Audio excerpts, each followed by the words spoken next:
I got 11 top players to rank all the minis in Clash Mini, from those that will make you lose instantly to the minis you have to use to get that giant skeleton skin and that 3k trophy avatar. Starting from the tier, the minis that you have to avoid, such as the dagger thrower. He's just super underwhelming. The archer always is the better alternative. Then we have the rogue recruit. Out of the 2 elixir tanks right now, this is definitely the least worth it because it doesn't even have a lot of HP and it gets wiped out so easily. But we have now basically the landlord of the vomit tier, the barbarian. No matter what they do, Barb just refuses to move up to these tiers with a unanimous decision by the pros to put him there. I don't know what the Deputy can do about this. Moving up to the C tier, these minis are weak, but they are useful in some specific scenarios, such as the miner. There are just so many options for backline infiltration right now. We got stuff like Hog Rider, we got Shark Bait, we got Archer. Miner just pales in comparison. But we also have the Ice Wizard here. The slow is just not impactful in this meta. OP minis in this meta tend to be a bit more long range, and the mage synergy isn't used a lot either. And then we have the Spirit Goblin. But shoot, the Countess Goblin class is so strong and annoying. How is that so low? Well, rest assured, without the Goblin class, Spirit Goblin is definitely here. But even with it, how strong is the Spirit Goblin himself? He throws a spear, which deals okay amount of damage, and that's it. You don't get much value after that. So in this tier list, class is factored in, but we still gotta judge each mini's individual strength, not as a whole deck. Then we have the Musketeer. She is just a dollar store version of the Sailor, and she just outperformed her in every way. I'll touch on her later. And then we have the Swordsman. He actually almost got to the B tier. Yes, his super does deal a lot of damage, but usually he doesn't have a lot of opportunity to super anyway.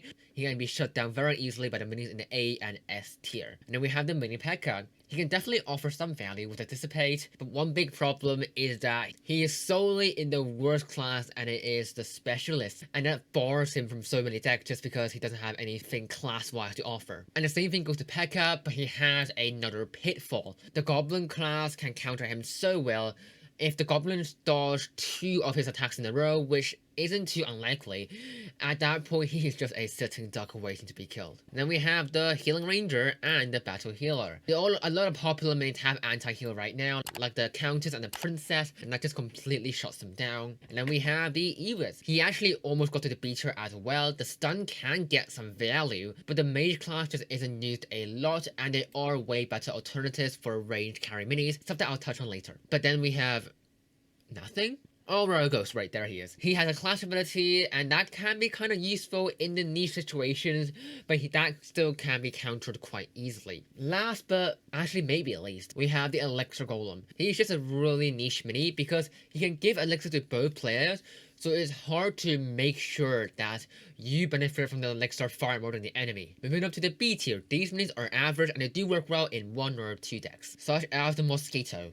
Same thing with the Sphere Goblin. If it wasn't for the Goblin class, he would be way lower because of his little HP, but the dodge can actually help him survive a lot longer, so he can actually have a stinging impact. Now we have the Archer, basically the default 2 elixir ranged mini. She's a dual class that makes her very versatile, and he can chip away ranged enemies' HP quite well. And then we have the Wizard. He's the only mage mini to make it this far, mainly because he's also in the clan class, and also his super does deal a lot of damage. And then we have the Lumberjack. The only good thing about him is the 3rd star, to give your minis a bit more of a boost, so your princess can super quicker than the enemy's princess, but he is extremely mid, which is why he's actually the only other mini with a unanimous vote here in the B tier. Then we have the Dark Goblin and the Bowler. Yes, Goblin class did help them massively, but they can do fine kinda on their own. Dark Goblin's infinite range helps it out a ton, and that can deal serious damage with the Ranger class, and the Bowler stun can be the edge that you need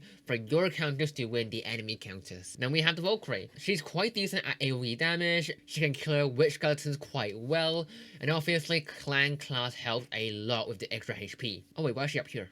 Down you go. And then we have the Mega Knight. He's fine, I guess. But he's still mega overshadowed by the giant, and I'll tell you why towards the end. Now we have the magic archer. He deals decent damage, especially using his boast to feed off of the witch skeletons. That can be crazy, but the main appeal is just because he is a overlap between rogue and ranger class. That makes him fit magically in the Countess Goblin's deck. And then we have the decoy. He can serve as a decent tank. He's not very strong. The beating stick doesn't really count as a target, so it's quite situational. And last but not least, we have the Battle Boxer. She actually almost got to the A tier because the super can bring massive value, especially if it pierces to the enemy ranged minis, but it's not always that reliable, and getting value with her is a hit or miss. Moving up to the A tier, these are great minis and I would definitely recommend using them. Starting with, oh my god, this is a list. The Fisherman, the Prince, the Hog Rider, and the Storm Wizard. All the clash abilities. They can prevent the enemy from doing stuff at the start, and in most decks, you really need at least one of these for the surprise factor. Now we have the Giant Skeleton,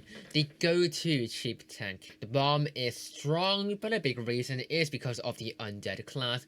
Dealing more damage to the enemy hero is just insane and too much to pass off. And then we have the Witch. The skeletons can be useful, especially at distracting the Countess, but once again, it is because of his overlap between the clan and the undead class, two of the best classes right now. And then we have the Wave Master Jr. His super is great, dissipating all of the enemy's energy and stunning them as well, but a big reason is, see it with me, his rogue class. And that makes a great option for the 5th mini in the Countess Goblin deck. Wait, hold on. I completely forgot these 3 tanks that deserve to be in the C tier.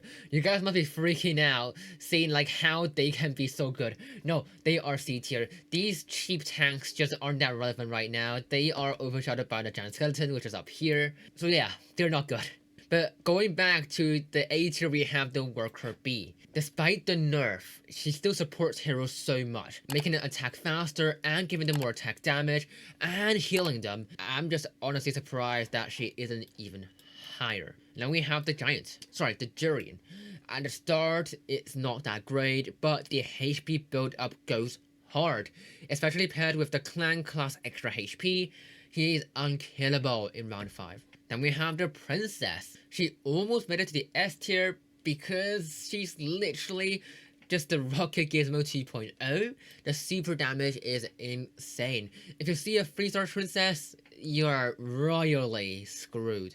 Wait, I just realized I missed Diffuser as well in B tier. Oh my god, I'm so careless today.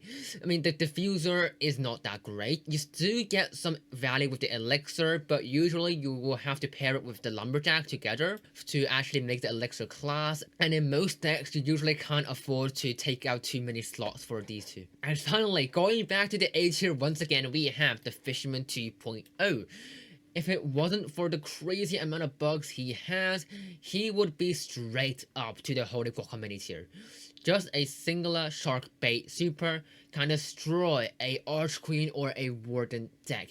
And he can basically get 90% of his energy at the start with the 3rd star and the C class. But there's nothing like the Holy Guacamole tier. You have to use at least one of these minis here. Well, except for the Countess Goblins, or if you just don't have any of these minis. Starting off, we have the Chumpy. The fact that he isn't nerfed since the last balance change is crazy, but not as crazy as how Chumpy ramps up. The thing is, when he gets ramped up, he is almost unkillable with the HP steal ability. Then we have the Stealer, or as I like to call it, the Infinite Super Generator, a super that costs 2 energy with a star ability that ramps up based on super, and a C class that gives her more energy, and she can hop around avoiding enemy attacks, all for free elixir. If you are facing against her, it's never gonna be smooth sailing. But now, the moment you're all waiting for, the best mini is the Dark Prince. Let me guess, the top comment of this video will be, I can't believe all the Holy Guacamoles are gacha units. What pay-to-win unbalanced monstrosity is this? Which is fine, it's fair criticism. But Dark Prince is just Prince on steroids, and I mean, Prince is already A tier. The AoE damage just makes it way harder to counter than the Prince, so you can't just put a mini at the front to block his attack.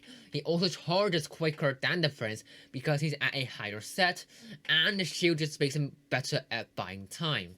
So here's the final tier list, thanks again to the help of all these pros, and here's a video on how the pros actually use Hog Rider, so you really know how to take advantage of him.